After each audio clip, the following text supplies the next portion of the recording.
हरे कृष्णा, राधे राधे। आप सभी का स्वागत है मेरे YouTube चैनल श्री राधा माधव रसामृत में।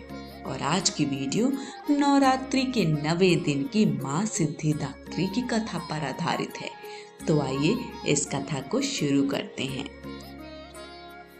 सिद्ध गंधर्व यक्षाद यैर सुरैर मरैरपि सेव्यमाना सदा भूया सिद्धिदा सिद्धिदायिनी। माँ दुर्गा जी की नवी शक्ति का नाम सिद्धिदात्री है। ये सभी प्रकार की सिद्धियों को देने वाली हैं। मार्कंडेय पुराण के अनुसार अणिमा, महिमा, गरिमा, लगिमा, प्राप्ति, प्रकाम्य, ईशित्व और वशित्व, ये 8 सिद्धियां होती हैं। ब्रह्म वैवर्त पुराण के श्री कृष्ण जन्म खंड में यह संख्या 18 बताई गई है।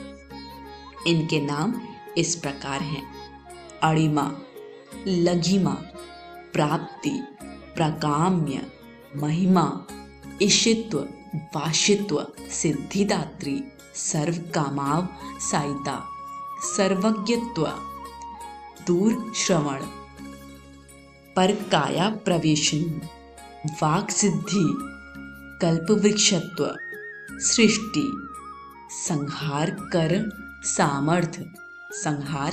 सामर्थ्य, अमृतत्व, सर्वज्ञ यायकत्व, भावना, सिद्धि।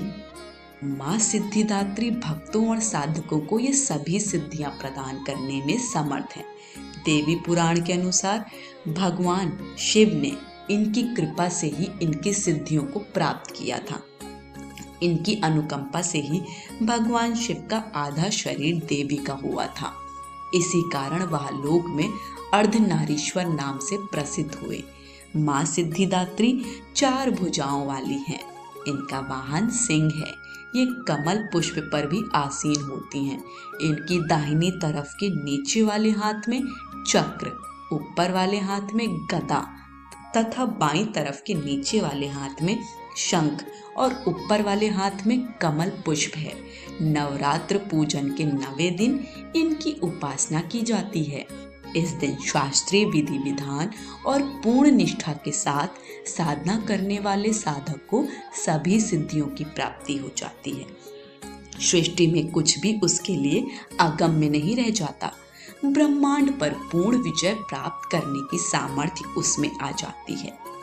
प्रत्येक मनुष्य का यह कर्तव्य है कि वह माँ सिद्धिदात्री की कृपा प्राप्त करने का निरंतर प्रयत्न करे, उनकी आराधना की ओर अग्रसर हो।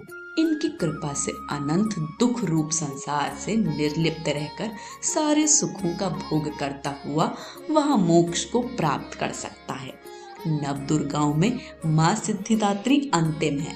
अन्य 8 दुर्गाओं की पूजा उपासना शास्त्रीय विधि विधान के अनुसार करते हुए भक्त दुर्गा पूजा के 9वें दिन इनकी उपासना में प्रवृत्त होते हैं।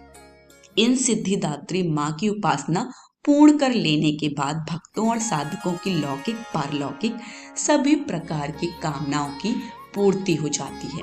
लेकिन सिद्धिदात्री माँ के कृपा पात्र भक्त के भीतर कोई ऐसी कामना शेष बचती ही नहीं है जिसे वह पूर्ण करना चाहे। वह सभी सांसारिक इच्छाओं, आवश्यकताओं और स्पृहाओं से ऊपर उठकर मानसिक रूप से माँ भगवती के दिव्य लोकों में विचरण करता हुआ उनके कृपा रस पीयूष का निरंतर पान करता हुआ विषय भोग शून्य हो जाता है।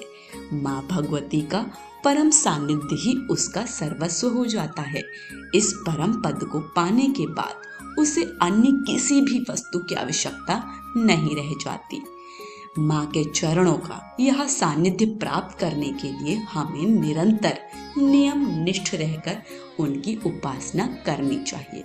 माँ भगवती का स्मरण, ध्यान, पूजन, हवन हमें इस संसार की असारता का बोध कराते हुए वास्तविक परम शांतिदायक अमृत पद की ओर ले जाने वाला है।